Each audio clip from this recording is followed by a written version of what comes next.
Hello. She's back, the queen of school closures herself. Randi Weingarten seems to be getting a promotion in Washington.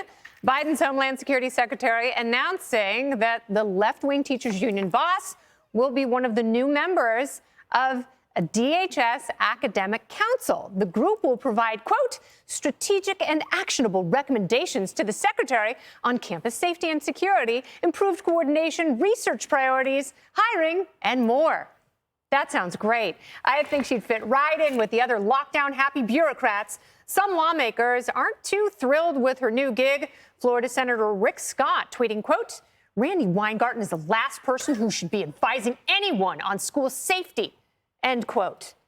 Judge, he is not wrong about that. And, you know, I read the story, and as the mom of school-age kids, I get so mad every time I hear her name, and it's hard for me to reconcile who did more harm during the pandemic, Anthony Fauci or Randi Weingarten. The two of them. And you know what? They're both considered heroes by the left, by this administration. Look, you know what's rich about this is that she's appointed by another failure, Anthony what's his name? Alejandro Mayorkas. Right. I mean, the two of them, talk about a couple of losers. Look, I think Randi Weingarten is an embarrassment. I think that our children, I mean, already we're behind 33 years in math. We're behind 20 years in reading. It is sad the United States is not what it once was, and she single-handedly is a person who didn't look for any metric to open up a school, but every metric was to close it down. And she gets before Congress and she says, oh, we wanted to open it up, but people were dying. I mean, give me a break.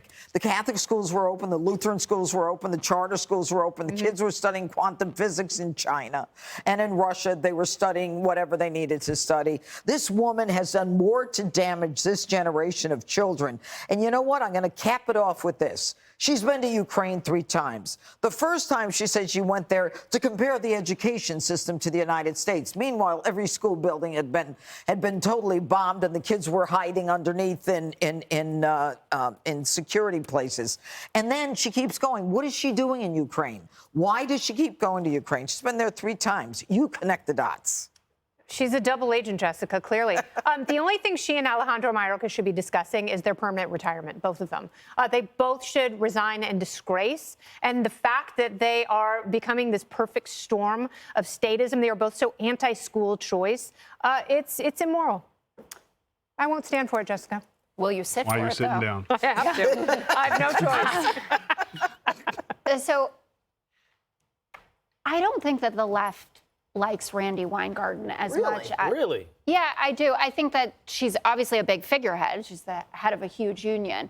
But I don't, not that like at liberal parties we sit around being like, you know, which union leader are you into? But I never hear anyone saying, I think that what happened with education was well handled during the pandemic. And everyone is reading all of these studies that are coming out about the learning losses, where there were pockets where there wasn't learning loss, and the differences in terms of people getting vouchers, then going to working in an education pod, homeschooling, whatever it was.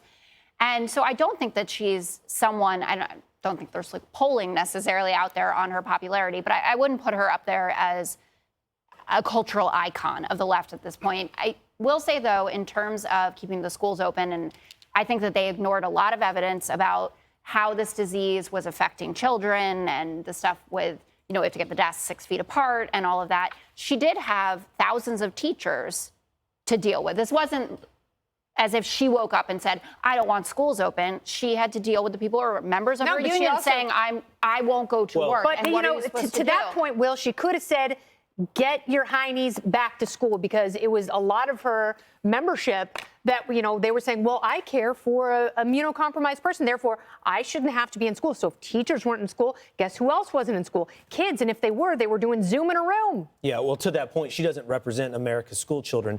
She represents teachers, and she will look for the best interest at all times of teachers. I'll just share with you this quick story. Randi Weingarten's sins predated the pandemic by decades. My kids went to, when we lived in New York City, a charter school up here in uptown Manhattan, and it's 75% black and brown. It's a charter school, Success Academy, and there has been no greater enemy of the whole charter school movement, which is a savior to poor kids in this city, 90% on free and reduced lunch, than the existence of school choice. And she has been not just an opponent, but advocate for destroying choice in charter schools in this city and across this nation. Her sins definitely predate the pandemic. Now it's just a debate on, she's on the Mount Rushmore of underrated destructive forces in America with, I don't know, Ben Crump and Fauci and Alejandro Mayorkas. We can debate the others, but she gets her face on the mountain. You're so smart to bring that up, because that multi-year study out of Stanford goes to show the success of charter schools. And they pointed out particularly, and this is a nonpartisan study, particularly the charter schools in New York City. Yeah. And she, along with Kathy Hochul, are standing in the way of that and keeping kids in failing schools, and shame on them. And then she tried to shake down the federal government for $750 billion. Oh, it's a shakedown, Kennedy. Nail on the head right there. Because this is, as a former teacher, this is all a shakedown. Her big, giant 7-figure or 6-figure salary keeps getting increased. She obviously knows where the second laptop is. That's why she's getting promoted and gets another job. I mean, she has no business representing anyone or anything, but that's kind of what we've seen with this, with unqualified people get put in. But here's the deal. Let's look at the actual job. They are put together, a group of people who live in the first world, who are going to sit down and discuss what to do in case of an emergency, besides call car service or your personal assistant to rewrite it for you. They have who are they bringing in? Marines? Are they bringing in people who have gone through this situation with school shootings, et cetera, or plans or stuff No, it's a fabricated, the whole secretary, we needed it when we had 9/11 by Mayorkas and them. It's a ballooned up waste of taxpayer money. All they do is sit around and just say weird ideas and pay each other monies and go fly to Ukraine. Why? To get funded. To get more money.